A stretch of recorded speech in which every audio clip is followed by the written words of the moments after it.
Kalau kita membaca di dalam Asbabun Nuzul, cerita yang berkaitan dengan surat Al-Muzammil, maka surat ini turun ketika Nabi dalam keadaan sedih. Waktu itu Nabi sedang berdakwah di antara keluarga besar beliau dan beberapa sahabat, beberapa paman-paman dan keluarga besar Nabi SAW. Jadi lagi berdakwah di antara keluarga besar, kemudian beliau mendapatkan penolakan. Terutama penolakan dari Abu Lahab. Kalau yang lain nggak menolak, hanya diam saja. Kalau Abu Lahab menolak dengan kasar, menolak dengan marah, menolak dengan menghina, mencela, sampai ngata-ngatain Nabi, engkau itu anak yatim, kamu harus tahu diri, kamu itu siapa yang selama ini membesarkan kamu, kami adalah paman-paman kamu, seandainya kamu mau mengajarkan kami lebih tahu daripada kamu, karena kami lebih tua, kami lebih banyak pengalaman, kami. Abu Lahab menolak dakwah Nabi dengan sombong. Sehingga kalimat-kalimat Abu Lahab ini membuat Nabi merasa sedih. Setelah Nabi berdakwah kepada keluarganya, Nabi juga berdakwah kepada tetangganya, kepada beberapa orang yang beliau kenal, kemudian kepada masyarakatnya yang ada di kota Mekah, dan sebagian besar dari mereka itu menolak Nabi. Bahkan tidak sedikit dari mereka yang menolak Nabi dengan cara-cara yang menyakiti perasaan Nabi. Karena Nabi juga manusia biasa, beliau seorang yang pemaaf, beliau seorang yang lapang dada, tetapi beliau juga punya perasaan. Bukan berarti beliau plain, lempeng, nggak punya rasa gitu. Bukan, beliau juga seorang yang sangat halus perasaannya walaupun sangat pemaaf.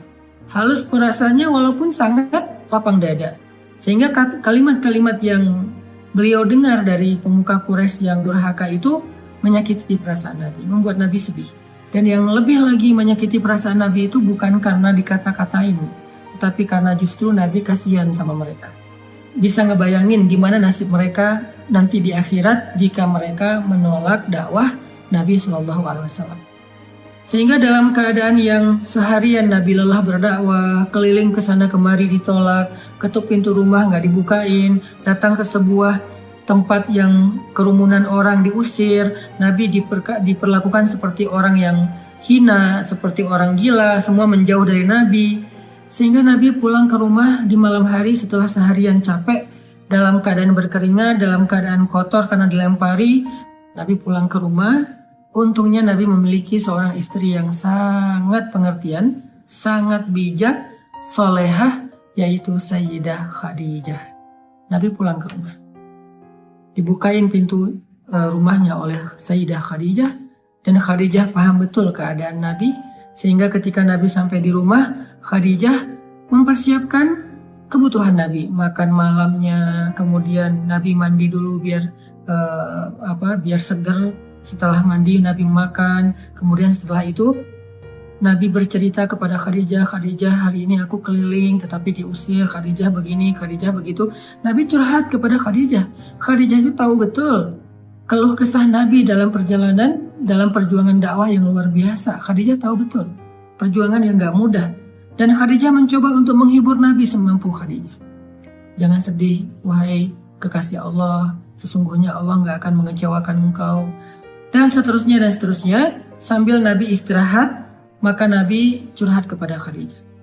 Lalu setelah semakin larut malam, Nabi pun tidur bersama dengan Khadijah.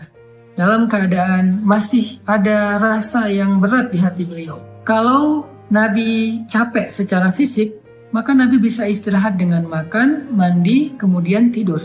Itu cara istirahat dari lelah fisik. Tetapi ternyata Nabi waktu itu bukan hanya lelah fisiknya, yang lebih berat lagi adalah Nabi lelah batinnya. Ini buat kita semuanya, semua kita pasti merasakan lelah batin. Kalau lelah fisik, kita tahu obatnya. Ketika kita lelah secara fisik, kita bisa istirahat dengan duduk, kita bisa istirahat dengan goler-goler, berbaring, kita bisa istirahat dengan tidur lelap, kita bisa istirahat dengan santai-santai, kita bisa istirahat dengan makan dan minum, ngopi, ngeteh, minum jus, makan buah. Kita bisa istirahat dengan nonton, kita bisa istirahat dengan bercanda dengan anak-anak, dengan keluarga. Itu adalah cara kita melepaskan lelah fisik, merecovery lelah fisik. Sakit Fisik juga demikian, recovery-nya kita bisa dengan bed rest, kita bisa dengan minum obat, kita bisa dengan terapi. Itu adalah cara kita recovery sakit fisik, lelah fisik. Tapi bagaimana kalau kita sedang lelah batin, sakit batinnya, perasaannya yang sakit, hatinya yang sakit, pikirannya yang sakit, jiwanya yang sakit, dalam tanda petik. Gimana cara kita merecovery semua itu? Gimana cara kita ngobatin batin kita yang sedang terganggu? Gimana cara kita ngobatin hati kita yang terluka? Gimana cara kita ngobatin perasaan kita yang tergores? Ternyata bukan dengan entertain.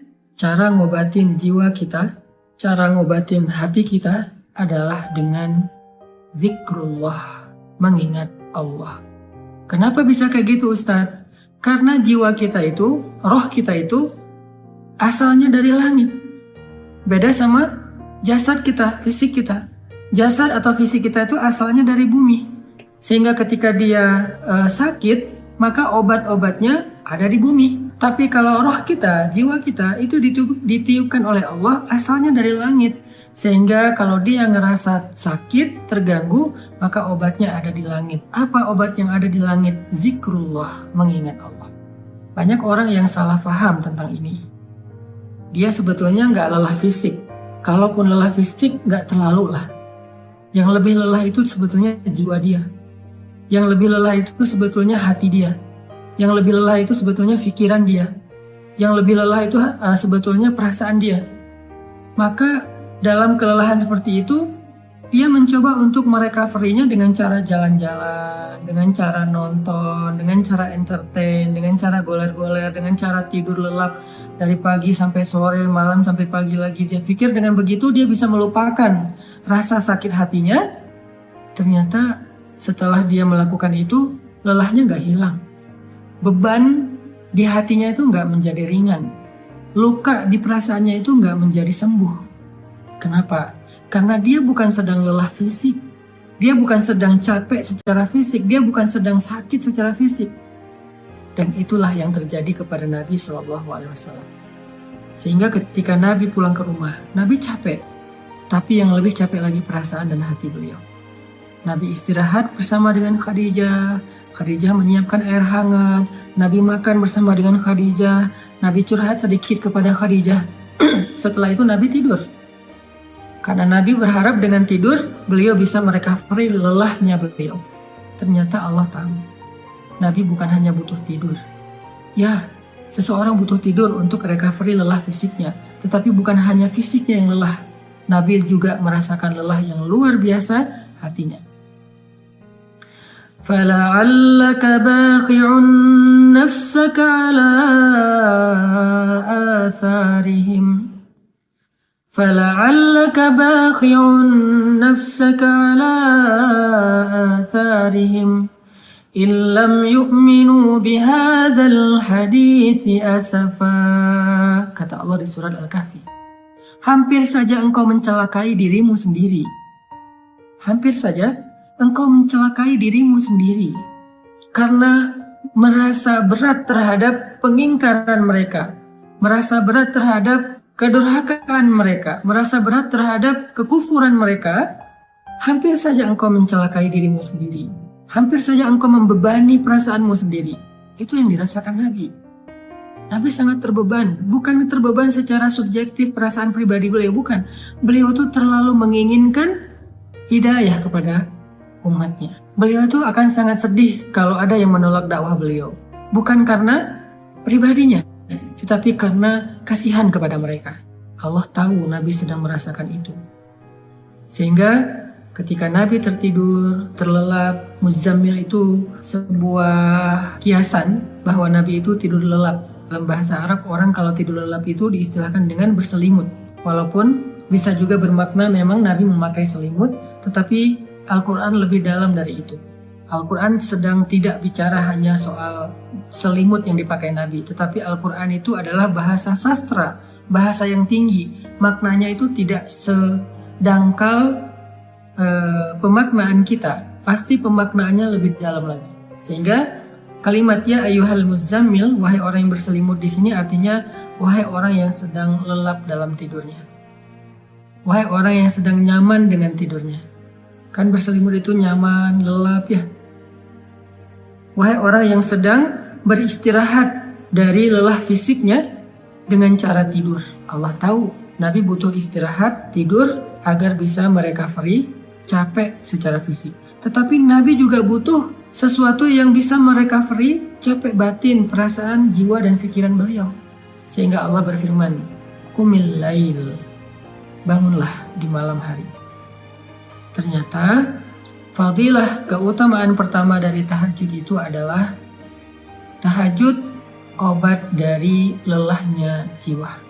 Tahajud adalah recovery batin. Tahajud adalah obat hati.